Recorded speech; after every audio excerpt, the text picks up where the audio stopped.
Alors, on a découvert le théorème de Thalès, on l'a démontré, mais il est probable que tu trouves cela encore fort abstrait. Tu te demandes peut-être finalement à quoi peut bien servir ce théorème de Thalès. Alors en fait, le théorème de Thalès va conduire à la notion de triangle semblable, une notion qui, elle, est très pratique, très utile pour résoudre un certain nombre de problèmes de nature variée. Ok, donc c'est ce qu'on va voir dans cette vidéo. On va découvrir la notion de triangle semblable à partir du théorème de Thalès. Alors, je te rappelle que le théorème de Thalès est souvent écrit avec ce type de notation, où chaque longueur de segment va être désignée par les 2 points qui se trouvent aux extrémités de ce segment. Alors, nous, on utilise une notation qui est un petit peu plus légère, on l'a déjà vu dans les autres vidéos, où donc chaque lettre ici va désigner directement la longueur d'un segment. Donc, par exemple, ici, petit a désigne la longueur de ce segment vert en pointillé. Ok, alors on avait vu que le théorème de Thalès fait intervenir 2 triangles de tailles différentes. On en a un plus petit ici avec les côtés en pointillés et un plus grand triangle ici avec les traits continus. Et que nous dit le théorème de Thalès? Eh bien que le rapport des côtés qui se correspondent, donc le rapport des côtés homologues, eh bien, est chaque fois le même. C'est ce qui est ici montré par les égalités. Et ce rapport, eh bien, on le note R. Alors, je vais m'intéresser ici à la première égalité et je multiplie des 2 côtés par grand A. D'accord? Des 2 côtés par grand A. Si je multiplie par grand A ici, eh bien, je vais faire disparaître le grand A qui se trouve au dénominateur. Et par contre, ici, de l'autre côté, je vais avoir R fois grand A. C'est ce que j'ai écrit ici. Okay, donc, petit a égale R fois grand A. C'est exactement la même égalité, elle est juste écrite différemment. Ok, alors je peux faire la même chose pour les côtés rouges, donc petit b égale R fois grand B, et même chose pour la dernière paire ici, petit c égale R fois grand C. Donc finalement, c'est une autre façon d'exprimer le théorème de Thalès. On a 2 triangles, dont un est plus petit d'un rapport R. Ces 3 côtés sont plus petits d'un même rapport R. Okay. Alors, je vais maintenant m'intéresser aux angles de ces triangles. Je vais commencer par les angles qui se trouvent ici, que je mets en évidence. Alors, en fait, ces 2 angles sont égaux. Pourquoi? Eh bien, les 2 côtés bleus ici, rappelle-toi, ils sont parallèles. Ils doivent d'office être parallèles quand on est dans la configuration du théorème de Thalès. Donc ici, ces 2 côtés ont la même direction. Ce côté-ci, ici, coupe les 2 côtés bleus, d'accord? Et donc, j'ai chaque fois un angle entre la direction bleue et la direction verte. Et ici, j'ai le même angle entre la direction bleue et la direction verte. Okay? Puisque les 2 directions ici sont les mêmes et les 2 directions ici sont les mêmes, eh bien, je ne peux avoir que le même angle. Alors, en fait, ces angles s'appellent des angles correspondants. Tu l'as peut-être déjà vu dans ton cours. C'est le cas quand j'ai 2 droites parallèles et une droite sécante qui vient couper ces 2 droites parallèles. Ok, alors, j'ai aussi 2 angles correspondants ici que je mets en évidence. Et puis finalement, le dernier angle ici est le même pour les 2 triangles, fatalement, puisque ces 2 angles sont superposés. Ok, alors pour indiquer sur le schéma que ces 2 angles-ci sont les mêmes, je vais rajouter une petite notation, un petit signe distinctif, et je vais rajouter ici une petite barre sur l'arc de cercle. Alors ici, j'ai envie de montrer que les 2 angles sont les mêmes, mais qu'ils sont différents de ceux-ci, a priori, il n'y a aucune raison que ce soit les mêmes. Donc je vais aussi utiliser un signe distinctif, mais qui est un petit peu différent. Ici, j'utilise 2 petites barres. Et puis finalement, pour le 3e angle, ici, je vais utiliser 3 petites barres. Okay, tu as vu au passage que j'ai défait la configuration du théorème de Thalès pour vraiment voir apparaître les 3 angles, ici, des 2 triangles. Alors, puisque j'ai défait la configuration, je n'ai plus besoin des lignes pointillées, d'accord? Et je vais utiliser ici exactement, je vais représenter ce triangle exactement de la même façon que celui-ci, puisque maintenant je les traite vraiment sur un pied d'égalité. Ok, ce sont 2 triangles, d'accord, qui ont la particularité d'avoir les 3 mêmes angles. Donc, ils ont chaque fois des paires d'angles qui sont les mêmes. On pourrait appeler ça des angles homologues, comme on avait appelé, par exemple, ces deux côtés-ci des côtés homologues. Ok, donc 3 angles homologues l'un à l'autre qui sont les mêmes. Ok, alors je sais que si j'ai cette configuration-là, où j'ai un triangle avec les 3 mêmes angles qu'un autre, eh bien je pourrais retrouver la configuration de Thalès. Ok.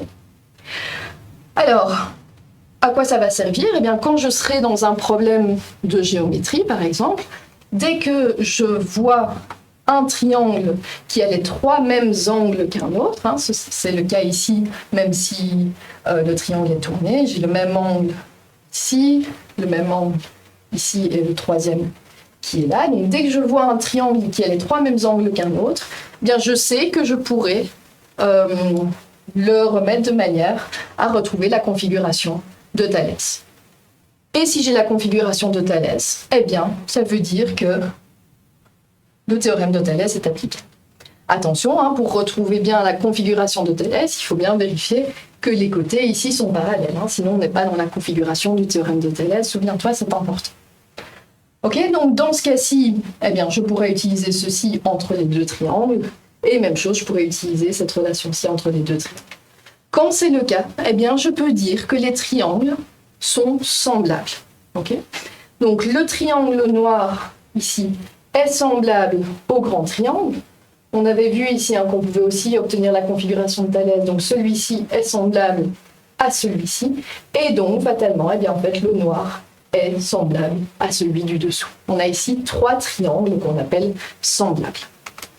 Okay, donc, maintenant que je sais qu'ils sont semblables, ils ont les 3 mêmes angles, ils sont donc semblables, je sais que je pourrais retrouver la configuration du théorème de Thalès, eh bien je peux les étudier séparément sans nécessairement chaque fois repasser par la configuration du théorème. Okay, je sais que cette relation-ci est applicable entre les 2 triangles, ce sont des triangles semblables. Maintenant, je vais m'intéresser à autre chose dans ces triangles, je vais m'intéresser au rapport entre les longueurs, ici du côté vert et du côté rouge dans un triangle, c'est-à-dire petit a sur petit b. Okay, alors petit a, je le remplace par r fois grand A, et petit b par r fois grand B. Les r se simplifient, et j'obtiens donc grand A sur grand B. Okay, alors comment interpréter ça? Eh bien, cette fois-ci, tu vois que je n'ai pas considéré des côtés homologues, mais en fait des paires de côtés homologues. J'ai la paire vert-rouge ici et la paire vert-rouge du grand triangle ici. Donc, je considère des paires homologues, des paires ici correspondantes entre les 2 triangles. Et je vois que le rapport des côtés de ces 2 paires homologues, eh bien, est le même. D'accord? Alors, évidemment, j'aurais pu en fait retrouver directement ça à partir du théorème de Thalès. Hein, si tu regardes cette égalité-ci, j'aurais pu en fait diviser des 2 côtés par b. Donc le b ici aurait disparu et j'aurais eu un b ici au dénominateur, c'est le cas ici. Et donc, il serait venu ici et j'aurais pu multiplier des 2 côtés par grand A pour avoir ici grand A et avoir le grand A ici qui disparaît. Ok, donc ceci est exactement la même chose que l'égalité du dessus, mais exprimée différemment. Alors je peux écrire la même chose, mais pour les 2 autres paires. Je peux faire la paire rouge-bleu, d'accord? Donc petit b sur petit c égale grand B sur grand C, et la paire vert-bleu, d'accord? Alors ces égalités, ces propositions, c'est ce qu'on appelle un corollaire du théorème de Thalès. Un corollaire en mathématiques, c'est une proposition qui découle directement d'une autre sans nécessiter plus de démonstration. Et ici, ce corollaire nous donne une propriété des triangles semblables. Cette propriété nous dit que le rapport entre des côtés de paires homologues dans des triangles semblables, eh bien, est le même, d'accord ? Donc le rapport ici entre les côtés de cette paire est le même que le rapport entre les côtés de la paire homologue. Et ceci pour les 3 paires que je peux choisir. Ok, alors petit rappel du vocabulaire qu'on a utilisé jusqu'à présent. Quand on veut parler d'un théorème, quand on veut démontrer un théorème, eh bien, on part toujours d'une situation qu'on connaît, d'éléments qu'on connaît, sur lesquels on se base, et ça, c'est ce qu'on appelle l'hypothèse. Ensuite, on va vouloir montrer une proposition, et ça, c'est ce qu'on appelle la thèse. Alors ici, il s'agit du théorème de Thalès, avec la notation qu'on avait vue tout au début de la vidéo, une notation qui est souvent utilisée.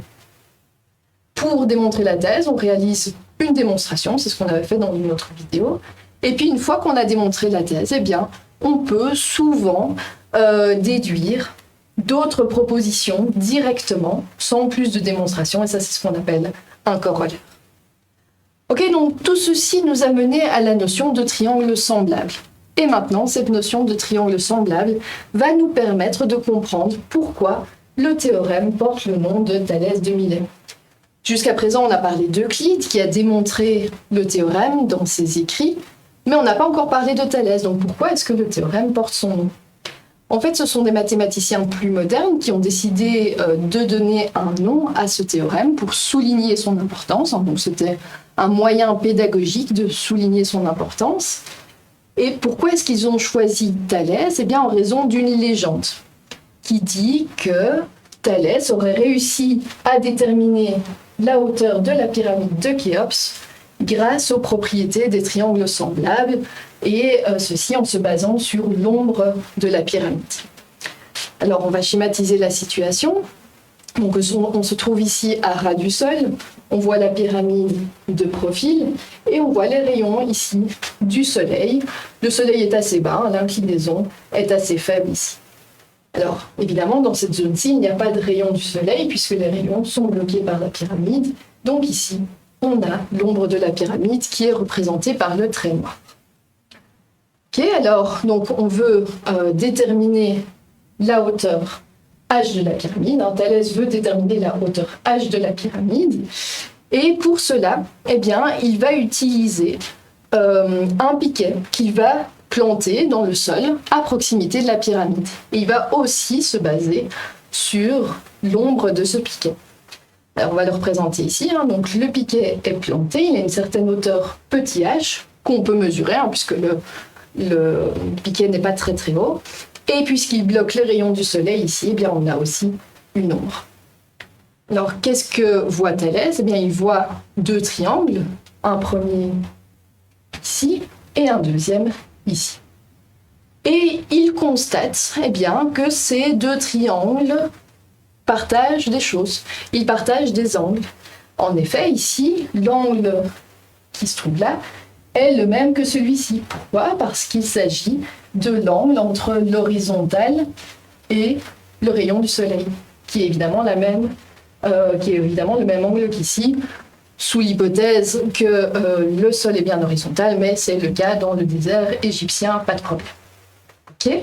Donc ici, l'angle est le même. Ici, eh bien, l'angle est le même aussi, puisqu'il s'agit d'un angle entre l'horizontale et la verticale. Il s'agit donc d'un angle droit. Et finalement, eh bien, le troisième angle est le même aussi, puisqu'il s'agit de l'angle entre la verticale et la direction des rayons du soleil dans les deux cas. Ok. Trois mêmes angles. Donc, on a deux triangles semblables. On va donc pouvoir utiliser les propriétés des triangles semblables. Alors, on nomme cette longueur-ci, donc la longueur de l'ombre du bâton, petit l, et cette longueur-ci, grand L. Alors, il ne s'agit pas de la longueur de l'ombre, l'ombre, elle s'arrête ici, mais il s'agit de la longueur entre l'extrémité de l'ombre et le point ici qui se trouve à la verticale du sommet sur le sol. Et qu'est-ce que je peux exprimer avec les propriétés des triangles semblables? Eh bien que grand H sur grand L, c'est petit h sur petit l. Le rapport entre les côtés des paires homologues est le même. Ok, alors je peux maintenant transformer cette égalité en multipliant des deux côtés par grand L. Donc grand L disparaît ici, il n'est plus ici au dénominateur, mais par contre ici on va multiplier par grand L, on a donc cette expression-ci. Ok. Alors, en pratique, comment est-ce que Thalès va faire? Il se base sur un instrument qui s'appelle une coudée, donc un instrument de mesure, comme une règle. La coudée égyptienne mesure environ 52,5 cm. Et donc, il va aller pouvoir mesurer ce qui est possible de mesurer. Donc, il peut aller ici mesurer la longueur de l'ombre depuis le point qui se trouve à la verticale du sommet. Donc, il va aller reporter la coudée comme ceci 372 fois, 372 fois. Donc, cette longueur-ci, 372 coudées. Et puis, eh bien, on va dire que ici, le piquet avait une hauteur de 3 coudées, okay, et que dans les conditions d'inclinaison du Soleil à ce moment-là, la longueur correspondante de l'ombre était de 4 coudées. Ok. Alors, on va remplacer les différentes lettres par leur valeur. 3 coudées sur 4 coudées, ça fait 3 sur 4, fois 372, fois 372 coudées. On obtient donc 279 coudées pour la hauteur grand H, soit 279 coudées. Alors, en remplaçant par cette valeur-ci, pour une coudée, eh bien, on obtient 146,5 mètres. Alors, ceci, c'est énorme, c'est pratiquement la hauteur d'un bâtiment de 50 étages. Il faut bien s'imaginer que construire un édifice de cette hauteur-là, 2600 avant Jésus-Christ, c'est absolument remarquable.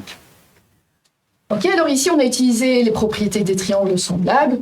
On aurait pu tout à fait directement se baser sur le théorème de Thalès. Donc, imaginez ici que le triangle, on vient le remettre dans la configuration du théorème de Thalès, avec bien ici les deux segments qui sont parallèles. Je peux donc écrire que le rapport des côtés homologues est le même. Grand H sur petit h égale grand L sur petit l. De nouveau, je peux transformer cette égalité. Je vais multiplier par petit h des deux côtés. D'accord, donc petit h disparaît ici, il vient multiplier le rapport grand L sur petit l, et je vois qu'en fait j'obtiens exactement la même chose. Il y a en fait juste h et l ici qui ont permuté, mais multiplication de L fois H, c'est la même chose que H fois L, ça revient donc tout à fait au même.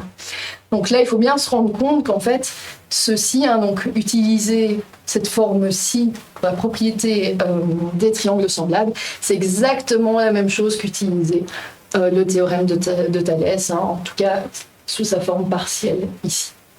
Ok, donc exactement la même chose, c'est tout à fait lié. Ok, alors les triangles semblables, comme je te le disais au début, vont nous permettre de résoudre pas mal de problèmes. Et on va voir des applications des triangles semblables dans les prochaines vidéos. On va en voir une en optique, on va en voir une en mécanique. Et donc je te retrouve dans ces vidéos pour découvrir tout cela.